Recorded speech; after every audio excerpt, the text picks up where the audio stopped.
Sara Duterte. So kailangan pa po bang i-memorize ito? Lahat naman yata ng supporter ng Vice Presidente ang nais ay paalisin sa pwesto ang Pangulo. Bakit? Para pumalit ang Vice Presidente? So, option ba ito? The President is still working and keeps on working for the country.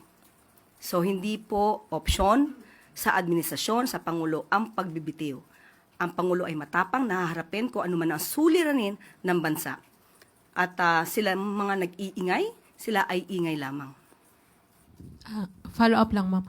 Ma'am, while si President Marcos po ang nagsimula nitong pag-investigate dito sa corruption allegations, hindi po nyo ba nakikita na nagbubumirang ito sa kanya at bandang huli siya pa yung talaga mapupuntiran itong investigation na ito? Hindi po natin nakikita nagbubumerang ito, pero ito ang nais ipakita ng mga propagandista, mga destabilizers para mailihis ang issue tungkol sa talagang nasasabing sangkot dito.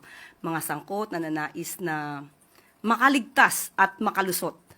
Dahil kapag nawala ang Pangulo sa kanyang pwesto, malamang muli magiging maligaya ang mga nasasabing sangkot dahil ang susunod na liderato, ipagpapatuloy kaya itong paninindigan ng Pangulo na sawatain at pugsain ang korupsyon.